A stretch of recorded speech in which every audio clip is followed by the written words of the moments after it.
प्रमेय कुछ इस प्रकार से है कि यदि कोई भी एक फलन एफ एक्स अंतराल ए से बी में निम्न शर्तों को पालन करता है, परिभाषित है,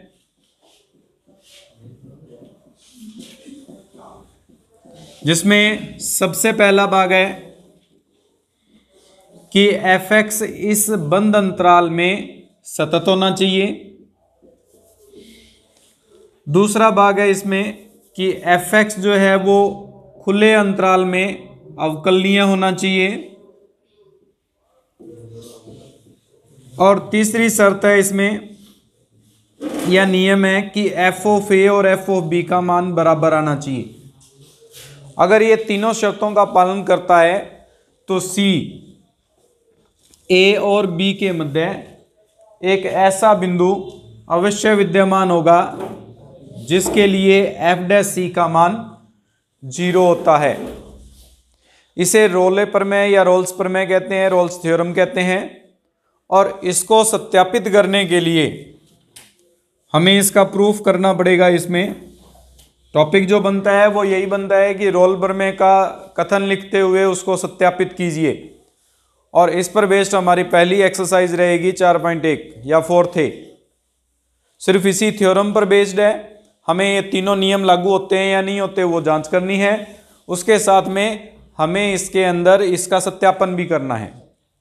सत्यापन करने के लिए ये तीनों शर्तें लागू हो रही हैं, यानी एक दिया गया फलन जो है वो अंतराल ए से बी में सतत है और अवकलनीय भी है। हमने एक टॉपिक किया था कि अगर कोई भी दिया गया फलन किसी बंद अंतराल में सतत हो तो वो उस अंतराल में कम से कम एक बिंदु ऐसा जरूर होगा जहां पर वह उच्चक और निम्नक को ग्रहण करता है। हम इसमें मान के चलते हैं कि इस एफ एक्स का उच्चक कैपिटल एम व निम्नक स्मॉल एम है। और दो कंडीशंस लेके चलते हैं। केस फर्स्ट हमारे पास कि मान लो कैपिटल एम और स्मॉल एम बराबर हैं, उच्चक और निम्नक बराबर हैं। अगर उच्चक और निम्नक बराबर कब हो सकते हैं? जब एक अचर फलन हो। और अचर फलन के अंदर अगर उच्चक और निम्नक बराबर हैं तो इसका मतलब एक बिंदु सी पर भी इसका मान जो होगा वो कैपिटल एम होगा। और इसका जब अवकलज करेंगे एफ डैश सी का मान वो भी हमारे पास कितना आएगा? 0 आएगा, जो कि इस कथन को सत्यापित कर देता है। हमें इसमें आगे कुछ जांच करने की आवश्यकता नहीं रही कि यहाँ पे अगर कैपिटल एम और स्मॉल एम बराबर है तो एक बिंदु एक्स इस अंतराल में ऐसा जरूर होगा जहां पर ये उच्चक और निम्नक को ग्रहण करता है। ये दोनों बराबर होने की स्थिति में एफ डैश ऑफ सी का मान जो है वो 0 आएगा, जहां सी इस अंतराल ए से बी के मध्य कोई भी एक बिंदु को परिभाषित करता है। तो इसमें रोल्स प्रमेय जो है वो अपने आप सत्यापित हो जाती है। लेकिन दूसरी कंडीशन, केस सेकंड, अगर हम मान के चलें कि कैपिटल एम और स्मॉल एम बराबर नहीं है। अगर कैपिटल एम और स्मॉल एम बराबर नहीं है तो एक बिंदु ऐसा जरूर होगा जहां पर उच्चक और निम्नक प्राप्त होगा। मान लेते हैं कि एफ ऑफ सी पर तो ये उच्चक को और एफ ऑफ डी पर ये निम्नक को ग्रहण करता है। हमें यह दिया हुआ है कि इस अंतराल में ए कोमा बी जो इंटरवल है उसमें दिया गया फलन जो है वो अवकलनीय है। अगर अवकलनीय है तो अवकलनीयता की शर्त क्या है कि इस अंतराल में चाहे कोई मर्जी बिंदु ले लीजिए उन सभी पर अवकलनीय होगा। हम कह रहे हैं सी पर इसका उच्चक प्राप्त हो रहा है, इसका मतलब एक्स बराबर सी ऐसा बिंदु होगा जहां पर यह अवकलनीय होगा। अगर एक्स बराबर सी पर अवकलनीय है तो इसका अर्थ यह है कि जो एल एच डी और आर एच डी है इस एक्स बराबर सी पर वो दोनों बराबर आने चाहिए। दोनों की कंडीशंस जो है वो सेम आनी चाहिए, जो भी वैल्यू आ रही है वो इक्वल आनी चाहिए। हमने एल एच डी जब हम लिखा था उसमें फॉर्मूला लिखा था लिमिट एच टेंस टू 0 पर F of C minus H minus F of C बटे में माइनस एच। लेकिन हम कह रहे हैं कि सी पर उच्चक है। उच्चक का मतलब क्या होता है कि सबसे बड़ा मान। क्या उससे बड़ा मान हो सकता है उस फलन में? नहीं हो सकता। उच्चक है, उच्चक का मतलब सबसे बड़ा मान है उस फलन का, उससे बड़ा कोई मान प्राप्त नहीं होगा। अगर उससे बड़ा कोई मान प्राप्त नहीं होगा तो जब हम c को घटाएंगे c minus F of C minus H से, तो F of C minus H छोटा होगा और एफ ऑफ सी सबसे बड़ा होगा। अगर दोनों को अंतर निकालें, F of C minus H minus F of C की वैल्यू ये हमेशा 0 से छोटी आएगी। और अगर ये मान 0 से छोटा आता है बटे में भी 0 से छोटा मान है, माइनस में है, माइनस ये भी माइनस में और ये भी माइनस में, माइनस माइनस कट कर क्या मान आएगा, हमेशा पॉजिटिव मान को व्यक्त करेगा। यानी जो भी मान आएगा वो ग्रेटर देन और इक्वल टू 0 बनेगा LHD का। इसी प्रकार RHD को परिभाषित करते हैं। Limit h tends to 0 c plus H minus F of C upon H. फिर से F of C plus H minus F of C का मान जो होगा वो 0 से छोटा आएगा या बड़ा आएगा, क्योंकि एफ ऑफ सी उच्चिष्ट है। अगर उच्चिष्ट है तो उसके अंदर बाकी जो भी मान आएंगे वो उससे छोटे ही होंगे, उससे बड़ा कभी भी नहीं आ सकता। यानी F of C plus H का जो मान आएगा वो एफ ऑफ सी से हमेशा छोटा रहेगा। अगर छोटा रहेगा तो किसी छोटे मान में से बड़े मान को घटाएंगे तो हमेशा 0 से स्मॉलर वैल्यू नेगेटिव में ऋणात्मक मान को ही प्राप्त करेगा। अगर ऋणात्मक मान को प्राप्त करेगा तो इसमें तो ये माइनस का और ये प्लस का, माइनस में प्लस का भाग देंगे तो हमेशा जो मान आएगा वो माइनस में आएगा। इसका मतलब ये जो वैल्यू आ रही है वो लेस देन और इक्वल टू क्या आएगी, 0 से। लेकिन हम कह रहे हैं कि LHD और RHD बराबर होने चाहिए, क्योंकि दिया गया फलन अवकलनीय है। LHD और RHD बराबर कब हो सकते हैं, जब ये दोनों कंडीशंस में इक्वल्स टू क्या आ जाए, 0 आ जाए। अगर इक्वल्स टू 0 आ जाए तो जो मान LHD और RHD का होता है वही एफ डैश सी को व्यक्त करता है बराबर 0, क्योंकि LHD और RHD हमारे पास क्या है, बराबर हैं। ये दोनों मान 0, एक 0 से बड़ा आ रहा है, एक 0 से छोटा आ रहा है। दोनों कंडीशन से एक साथ तभी अप्लाई हो सकती हैं जब इक्वल्स टू क्या हो, 0 हो। इसे हम रोल्स पर में कहेंगे, क्योंकि C की वैल्यू 0 आ गई हमारे पास, एफ डैश सी की वैल्यू 0 आ गई। लिख लीजिए। तो ज्यामितीय व्याख्या के अंदर हमारे पास दो कंडीशन बनती हैं। पहली कंडीशन है कि अगर हमारे पास कोई भी फलन जो है वो एक अचर फलन दे दिया जाए, केस फर्स्ट, कोई भी फंक्शन एक कांस्टेंट फंक्शन के रूप में डिफाइंड हो, तो इसके अंदर हमारे पास एक x इज इक्वल टू के पर, y इक्वल्स टू के पर एक x एक्सिस के पैरेलल लाइन प्राप्त होगी। और इस पैरेलल लाइन के लिए प्रत्येक बिंदु पर हमारे पास ये के X Y is equal to K की लाइन होगी जो x एक्सिस के पैरेलल होगी। और इसमें जब अवकलज करेंगे तो एफ डैश एक्स की वैल्यू 0 आएगी, अर्थात प्रत्येक बिंदु पर इसमें जो रेखा बनेगी वो हमेशा एक्स एक्स के समांतर ही रहती है।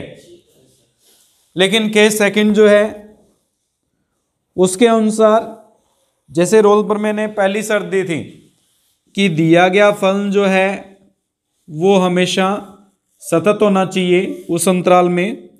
सतत का मतलब होता है कि उसमें लगातार मान में परिवर्तन होता रहना चाहिए, कोई ना कोई मान, अलग अलग मान प्राप्त होने चाहिए, कहीं पे भी ग्राफ जो है वो टूटना नहीं चाहिए। दूसरी शर्त थी कि वो अवकलनीय होना चाहिए।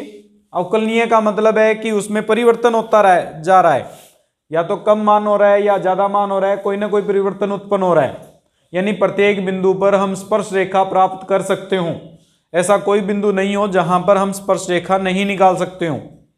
और तीसरी शर्त इसमें यह थी कि एफ ऑफ ए और एफ ऑफ बी का मान बराबर होना चाहिए, अर्थात x बराबर a और x बराबर b पर फलन के मान जो हैं वो समान होने चाहिए, बराबर होने चाहिए। तो उस स्थिति में इस प्रकार के दो ग्राफ बनते हैं हमारे पास। एक ये ग्राफ बनेगा कुछ इसी प्रकार से, एक्स एक्स और वाई एक्स के बीच में एक हमारे पास ये ग्राफ बनेगा। ये दो ग्राफ बनेंगे। इन दोनों ग्राफ में ये जो बिंदु है वो x बराबर a और x बराबर b है, और यहां पर भी हमारे पास ये जो बिंदु है वो x बराबर a और x बराबर b है।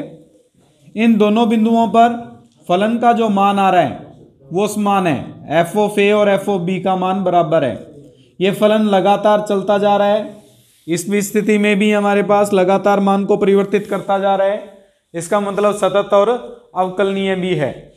तो रोल प्रमेय के अनुसार इसके एक बिंदु ऐसा जरूर होगा जहां पर खींची गई स्पर्शरेखा हमेशा एक्स एक्स के समांतर आएगी।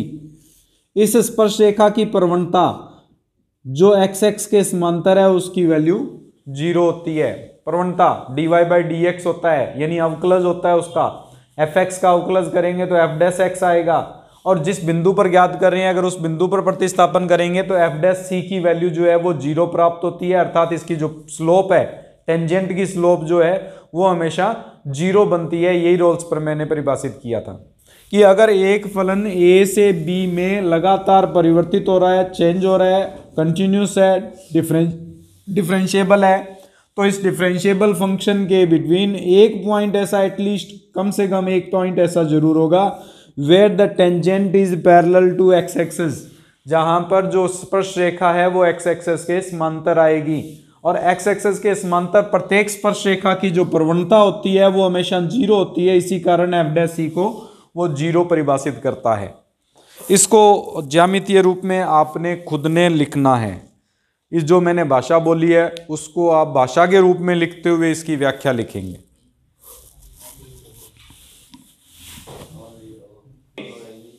अन्य उपयोगी रूप,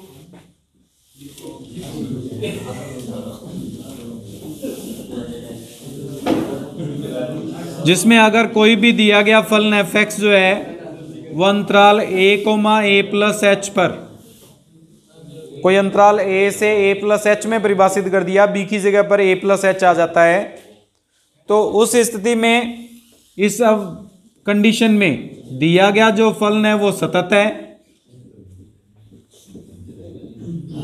कंटिन्यूस फंक्शन है। सेकंड है कि एफ एक्स जो है वो इस ओपन इंटरवल के अंदर हमारे पास डिफरेंशिएबल है, अवकलनीय है। और थर्ड कंडीशन है कि एफ ऑफ ए और F of A plus H की वैल्यू इक्वल है। तो ए और ए प्लस एच के बिटवीन एक पॉइंट आएगा। अब ए और ए प्लस एच के बिटवीन पॉइंट कौन कौन से हो सकते हैं? ये बन सकता है ए प्लस हाफ एच हो सकता है, ए प्लस 1/3 एच हो सकता है, ए प्लस 2/3 एच हो सकता है, ए प्लस 1/4 एच हो सकता है। इस प्रकार के कोई भी पॉइंट होंगे जो ए और ए प्लस एच के बीच में परिभाषित होंगे। अगर ये सभी मान ए और ए प्लस एच के बीच में परिभाषित होंगे तो इस मान को हम थीटा मान लेते हैं एक कंडीशन के लिए, जहां थीटा जो है वो 0 और 1 के बीच में कोई भी मान है। ये 1 से तो छोटा है लेकिन 0 से बड़ी कोई भी एक वैल्यू को शो करता है, कभी भी नेगेटिव में नहीं है। तो उस स्थिति में a और a प्लस थीटा एच जो होगा वो a प्लस एच के बीच में एक ऐसा बिंदु होगा जहां पर इसका प्रथम अवकलज का जो मान होगा वो 0 आएगा, यानी फर्स्ट डेरिवेटिव जो होगा a प्लस थीटा एच पर वो 0 बनेगा। ये एक ये रोल्स पर में जो हमने की थी उसी का सिमिलर पार्ट है जिसका यूज हम करेंगे जब h जो है a और a प्लस एच के रूप में हमें कोई भी फलन परिभाषित कर दिया जाए। तो हमें कन्फर्म है जैसे कि ये दिया गया फलन जो है वो अलजेब्रिक फंक्शन है। अलजेब्रिक फंक्शन का मतलब है कि इसमें सिर्फ एक्स स्क्वायर एक द्विघात समीकरण बन रही है, द्विघात बहुपद है, और द्विघात बहुपद जो होता है वो प्रत्येक बिंदु पर हमेशा सतत और अवकलनीय होता है। हम सतत और अवकलनीयता की जांच ना करके हम सीधा लिखेंगे कि एफ एक्स द्विघात यानी क्वाड्रेटिक पॉलिनोमियल है, द्विघात बहुपद है जो 2,4 में सतत है, यानी ऑलवेज 2,4 के बिटवीन कंटिन्यूस रहेगा। सेकेंड कंडीशन थी हमारे पास एफ डैश एक्स निकालेंगे जो 2x माइनस 6 बनेगा। ये जो एफ डैश एक्स है वो एक रेखिक समीकरण है, रेखिक बहुपद है। रेखिक बहुपद का मतलब है लीनियर, हमारे पास पॉलिनोमियल है, और लीनियर पॉलिनोमियल जो है वो ऑलवेज हमारे पास परिभाषित होता है 2,4 के मध्य। अगर परिभाषित मान है तो इसका मतलब ये f(x) जो है वो इंटरवल 2,4 में अवकलनीय रहेगा, डिफरेंशिएबल रहेगा। हम डिफरेंशिएबिलिटी के लिए लिखेंगे। उसके बाद में थर्ड कंडीशन f(2) का मान निकालेंगे। f(2) का मतलब 4 - 12 + 8 0। f(4) का मान निकालेंगे 16 - 24 + 8 जो 0 आ रहा है। f(2) और f(4) का मान भी इक्वल आ रहा है, ये दोनों भी इक्वल हैं। तीनों कंडीशंस को अप्लाई करता है। अगर तीनों कंडीशन को अप्लाई करता है तो रोल्स प्रमेय के अकॉर्डिंग एक पॉइंट सी ऐसा जरूर होना चाहिए जहां पर f' की वैल्यू जो है वो 0 बन रही है। यहां पे अगर रोल्स प्रमेय के अकॉर्डिंग 2 और 4 के बीच में c एक ऐसा पॉइंट लेके चलें जिस पर f' की वैल्यू 0 बनती है, तो इस f' के अंदर 2c - 6 = 0, c का मान 3 है जो 2 और 4 के बिटवीन आ रहा है, इसलिए रोल्स प्रमेय सत्यापित होती है। इतना लिखना है हमें। रोल प्रमेय सत्यापित होती है।